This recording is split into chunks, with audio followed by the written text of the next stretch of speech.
রাষ্ট্রের তিনটি অঙ্গ তারা স্বাধীনভাবে স্বতন্ত্রভাবে তাদের ক্ষমতার মধ্যে তাদের পেরিফেরির মধ্যে তারা ফাংশন করবে। এক্ষেত্রে আদালত ডিকটেট করবে না।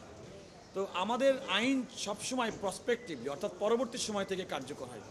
যেহেতু একটা অন্তর্বর্তীকালীন সরকার বর্তমানে রাষ্ট্র ক্ষমতায় আছে, তারা একটা ইতিমধ্যেই নির্বাচনের জন্য আয়োজন করেছেন, ঘোষণা দিয়েছেন। তো এই রায়টা সেই নির্বাচনকে যেন এফেক্ট না করে এবং সেই রায়টা যেন পরবর্তী সময় থেকে কার্যকর হয়, সেটা হচ্ছে আমাদের সাংবিধানিক এবং আইনি বিধান। আমি নতুন করে কিছু বলি নাই, আমি বলেছি যে সবসময় এ ধরনের রায়ের কার্যকারিতা পরবর্তী সময় থেকে কার্যকর হয়। তো সেই হিসেবে এই নির্দলীয় তত্ত্বাবধায়ক এই অন্তর্বর্তীকালীন সরকারের সময়কার যে অনুষ্ঠিতব্য নির্বাচন ফেব্রুয়ারি 2026-এ, সেটি এই রায় তারপর প্রভাব বিস্তার করবে না।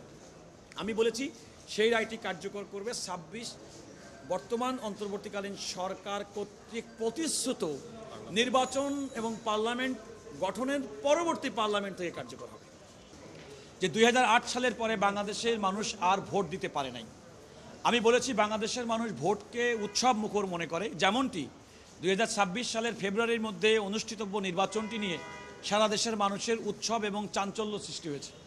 অথচ এই পার্লামেন্টে 2008 সালের এমন একটি পার্লামেন্ট হয়েছে 154 জন সংসদ সদস্য যারা নির্বাচিত হয়েছে বিনা ভোটে। তো এই প্রত্যাশা তো বাংলাদেশের মানুষ নেই। আদালতকে আমি বলেছি যে বাংলাদেশে রাষ্ট্রের যে মালিকানা নাগরিকের, এই নাগরিকের মালিকানা নির্ধারিত হয় তার ভোটের মাধ্যমে। একজন মাননীয় বিচারপতি আমাকে স্মরণ করে দিয়েছেন, এই জনগণ আরেকটি কাজ করে, যারা ভোট দেয় এর বাইরে জনগণকে রাষ্ট্রকে ট্যাক্স দেয়। এই রাষ্ট্র পরিচালিত হয় সাধারণ মানুষ নাগরিকদের ট্যাক্সের পয়সায়, কিন্তু তাদের রাষ্ট্রের মালিকানার কোনো অংশীদারিত্ব থাকে না।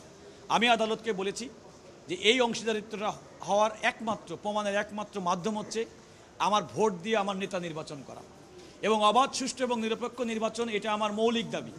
এবং নন পার্টি কেয়ারটেকার গভর্নমেন্ট, নির্দলীয় তত্ত্বাবধায়ক সরকার ব্যবস্থা হচ্ছে আমাদের সংবিধানের মৌলিক কাঠামো, গণতন্ত্রকে সমুন্নত করার জন্য। অতএব এই মৌলিক কাঠামো সংবিধানে সন্নিবেশিত ছিল। সুতরাং বিচারপতি ABM খায়রুল হক মৌলিক কাঠামোর পরিপন্থী বলে এই অজুহাতে যে এই সংশোধনীটা বাতিল করেছেন, সেটি আপনারা পুনর্বিবেচনা করে নির্দলীয় তত্ত্বাবধায়ক সরকার ব্যবস্থা সংবিধানে ফিরিয়ে আনুন।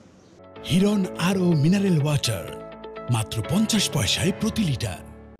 আমি আদালতকে আরেকটি কথা বলেছি, অতীতের নজির অনুযায়ী বাংলাদেশের যে কোনো আইন, এমনকি কোনো রায় সবসময় পরবর্তী সময় থেকে কার্যকর হয়।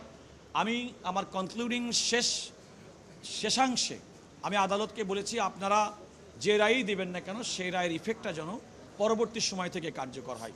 যেটা গতকালও বলেছি, আজও বলছি যে আগামী যে নির্বাচন ফেব্রুয়ারি 2026-এর মধ্যে, তার অধীনে এই নির্বাচন হবে এমনটি আমি মনে করি নাই। এবং আদালতের যে রায়, যেটা আমি বলেছি পরবর্তী নির্বাচন, সুতরাং এই নির্বাচন পরবর্তী থেকে এইটি বিধানটি কার্যকর হবে এমনটি আমি আদালতের সামনে উপস্থাপন করেছি। এখানে আরেকটা বিষয় বলেছি যে রাষ্ট্রের তিনটি অর্গান, যেটা আপনারা খেয়াল করে দেখেছেন যে বিচারপতিরা অবশ্যই আমাদের সংবিধান এবং আমাদের জুডিশিয়ারি সংবিধানের যে কোনো সংশোধনীকে চ্যালেঞ্জ করে রিট করতে পারে, আদালত আদেশ দিতে পারে, রায় দিতে পারে। কিন্তু একটা ক্ষেত্রে পারে না, যেটা পার্লামেন্ট পারে না, সেটা হচ্ছে মানুষের যে মৌলিক কাঠামো, সংবিধানের মৌলিক কাঠামো পরিবর্তন করে কোনো সংশোধনী সংবিধানে আনতে পারেন না। যেটা আমাদের 8ম সংশোধনী থেকে শুরু করে আর 15 সংশোধনী, 16 সংশোধনী, সমস্ত সংশোধনীতে এটা সিদ্ধান্ত হয়েছে। কিন্তু আদালত, আমি আজকে যেটা বলেছি যে রাষ্ট্রের তিনটি অঙ্গকে স্বতন্ত্রভাবে কাজ করতে দিতে হবে। এক্সিকিউটিভ, নির্বাহী বিভাগ তার প্রশাসনিক কাজ করবে, পার্লামেন্ট তিনি আইন প্রণয়ন করবেন এবং বিচার বিভাগ দেখবেন যে নির্বাহী বিভাগ এবং আইন বিভাগ তারা তাদের নিয়ন্ত্রণের মধ্যে, তাদের লিমিটের মধ্যে তারা তাদের কাজটি করছেন কিনা। যখনই তারা এই লিমিটের বাইরে যাবেন, তখনই আদালতের দায়িত্ব হবে সেক্ষেত্রে এক্সামিন করা, অনেক ক্ষেত্রে সেটা বাতিল করা। কিন্তু আদালত তার দায়িত্ব পালনের ক্ষেত্রে পার্লামেন্টের যে ভূমিকা, সেই ভূমিকায় নিজেকে অবতীর্ণ করতে পারেন না। আদালত কোনো আইন তৈরি করতে পারেন না, আদালত পার্লামেন্টকে ডিকটেট করতে পারেন, এটা করবেন। অথচ খায়রুল হক সাহেবের জাজমেন্টের মধ্যে আমি 3টা উদাহরণ দেখেছি যেখানে তিনি পার্লামেন্টের কাজটি নিজে করে দিয়েছেন। যেমন 2007 সালের পরে 90 দিনের মধ্যে তত্ত্বাবধায়ক সরকারের অধীনে নির্বাচন হওয়ার কথা, নির্বাচন হতে পারেনি, তিনি এই পুরা সময়কালটা কন্ডন করে দিয়েছেন, মার্জনা করে দিয়েছেন। আমি বলেছি আদালতের কাজ তো এই মার্জনা করা না। তারপরে পরবর্তী 2টা সংশোধনী আমি মনে করি সবিরোধী বক্তব্য দিয়েছেন। একবার বলছেন যে নির্দলীয় তত্ত্বাবধায়ক সরকার ব্যবস্থায় যারা দায়িত্ব পালন করেন তাদের জনগণের সঙ্গে কোনো সংযোগ থাকে না, তারা জনগণের প্রতিনিধি না। আবার তিনি নির্বাচনকালীন 42 দিনের একটা সরকারের কাঠামো তৈরি করে দিয়েছেন। এইটা তো বিচার বিভাগের কাজ না, এটা পার্লামেন্ট ঠিক করবে, পার্লামেন্ট সিদ্ধান্ত নেবে কিভাবে করবে।